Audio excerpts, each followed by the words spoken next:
Right. the You have customer two may buy problems something right now else. that we're going to see major impacts going into the holiday season. And that's A, shipping costs are going up, and B, customer acquisition costs are going up because for various reasons. One, just the digital marketing Advertising. competition Yeah. is going up. There's more and more and more companies spending more and more and more money on ads on Facebook, Instagram, YouTube, Snapchat, all the platforms. So the acquisition costs keep going up, and then on top of that, like we'll probably talk about this in a minute, but Facebook's going through a lot of changes right now. One of the biggest is the 28-day tracking window is now gone. It's only 7 days, which that's a pretty big deal, especially for something like a subscription box, for example, or anything that basically people typically won't buy within 7 days. Something that's not an instant purchase, right? That's as far as the attribution on the tracking of the campaign right. If results. you're an impulse buy item, maybe you won't be very affected. But if you're somebody who sells something that's of more value, like luxury, is going to be fucking hurt by this. I mean, people don't normally buy luxury items on the first ad. Right. It takes a lot. Right. And so if all of a sudden their 28-day window is shrunk to 7, that hurts badly. Anything that's a more premium, expensive item is going to get hurt the other thing really Facebook bad. has already confirmed, and that was something that they announced a while ago, but they didn't say exactly when it was going to be implemented, is the limiting the number of ads per page. So for the bigger advertisers. Yes. I don't understand that. They weren't clear about that at all. Well, now apparently they're more clear, and we're not going to get into that because there's a lot of details. But they have like a medium-sized advertiser, a large-sized advertiser, but basically they're going to limit advertisers with a pretty good budget. Were able to create thousands of ads to game their algorithm and basically. That was the game. Right. The name of the game. When you're working with big It's budgets, like if you have make a ton of basically just pick a ton of them and test. Right. That's the name of the game. So what they were doing is it's like if you play the lottery but you buy all the numbers, and you say, okay, I'm going to buy all the numbers.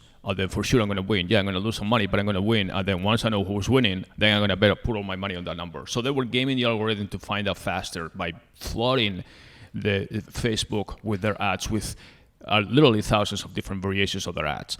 So Facebook now has said that they're going to limit the number of ads depending on your amount of ad spend. You're going to have only so many ads and so many ads and so many ads, depending on how much you spend.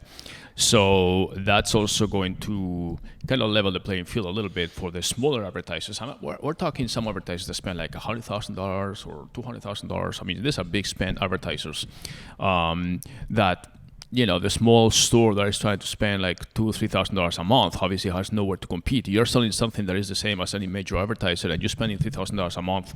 Another advertising is spending like $50,000 a month. I'm flooding the market with all the ads. I'm learning much faster with their algorithms, which ads are working or not. That's totally going to dominate the advertising space. So it's just a game. You have to, it's pay to play, and it's becoming even more obvious right now. So to make your point, advertising costs, especially in the digital marketing side, are increasing very, very rapidly. I think the golden era of cheap acquisition plus cheap logistics is over.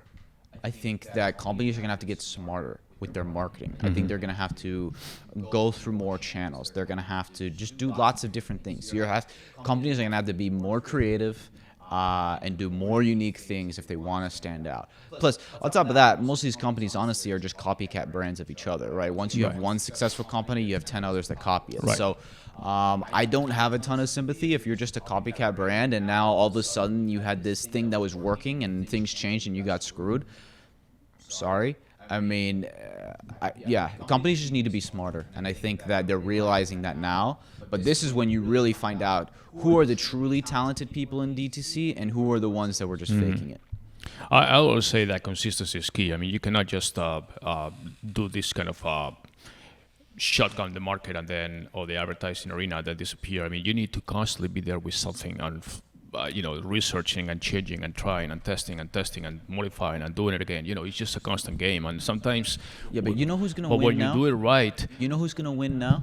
All the companies who didn't fall for the cocaine addiction that is the Facebook ads that they're super addictive when they work, but the second they don't, you're screwed. Right. The companies who focused on organic, the companies who focused on creating their own content houses, Right, more their of own that's, media, that's what I mean. There's and a long-term, own their customers. a long-term approach. At the end of the day, is always going to be the organic part, which is basically the planting the tree, is going to work because that tree is going to be very solid, and you're going to have all this information.